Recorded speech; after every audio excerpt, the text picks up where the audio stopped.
ओह, मैं आपको बहुत धन्यवाद देता हूं। धन्यवाद। बस कल्पना कीजिए कि यह छोटा क्षेत्र लगभग 14,000 एकड़ को कवर करता है और 2.2 गीगावाट से अधिक सौर ऊर्जा उत्पन्न कर सकता है। यह क्षमता संभावित रूप से ऊर्जा आवश्यकताओं को पूरा कर सकती है। मुंबई जैसे प्रमुख शहर में, दोस्तों, आशा है आप बहुत उत्साहित हैं। मैं भी उत्साहित हूं, लेकिन सौर पार्क वही है। यह ऊर्जा कैसे उत्पन्न करता? सरल शब्दों में, एक सौर पार्क एक भूमि क्षेत्र है जहां कई सौर पैनल स्थापित किए जाते हैं। एक एकल सौर पैनल थोड़ी मात्रा में बिजली उत्पन्न कर सकता है, लेकिन जब सौर पैनल श्रृंखला में जुड़े जाते हैं तो वे एक सौर सरणी बनाते हैं और यह उपयोगी वोल्टेज उत्पन्न करता है।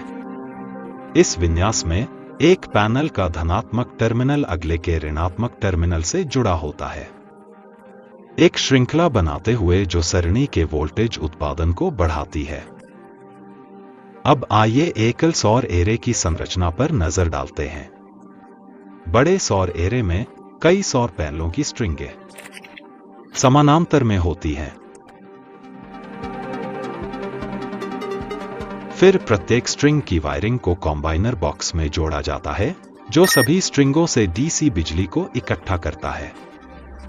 सिस्टम अगले चरण में इसे निर्देशित करता है और डीसी बिजली इन्वर्टर में प्रवेश होती है, जो इसे अल्टरनेटिंग करंट एसी बिजली में परिवर्तित करता है। यह परिवर्तन आवश्यक है क्योंकि अधिकांश विद्युत उपकरण ग्रिड एसी विद्युत शक्ति से संचालित। ग्रिड एक इंटरकनेक्टेड नेटवर्क के रूप में कार्य करता है जो विद्युत को बिजली संयंत्रों से उपभोक्ताओं तक वितरित करता है। पावर की विश्वसनीय, कुशल डिलीवरी सुनिश्चित करता है और संतुलन में सहायता करता है। बदलती ऊर्जा आवश्यकताओं के लिए इस चरण में उच्च वोल्टेज या स्टेप अप ट्रांसफार्मर का वास्तविक समय में उपयोग किया जाता है। लंबी दूरियों पर पावर ट्रांसमिट करने के लिए वोल्टेज बढ़ाने के लिए इन टावरों की मदद से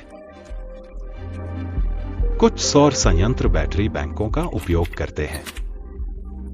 यह अतिरिक्त बिजली को धूप न होने पर संग्रहित करने के लिए उपयोग किया जाता है ताकि बाद में उसका उपयोग किया जा सके।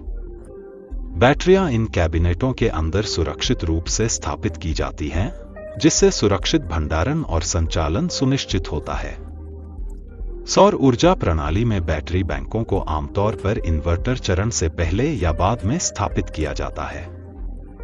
एक बार जब सौर पैनलों द्वारा उत्पन्न बिजली को इन्वर्टर द्वारा प्रत्यक्ष धारा डीसी से वैकल्पिक धारा एसी में परिवर्तित कर दिया जाता है, अतिरिक्त ऊर्जा बैटरी बैंक में बाद उपयोग हेतु संग्रहित हो सकती है।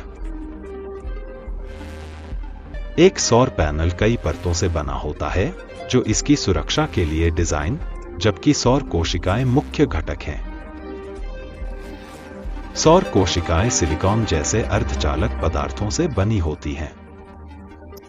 जब धूप सौर पैनल में प्रवेश करती है तो यह बिजली पैदा करती है, आमतौर पर प्रत्यक्ष धारा डीसी के रूप में।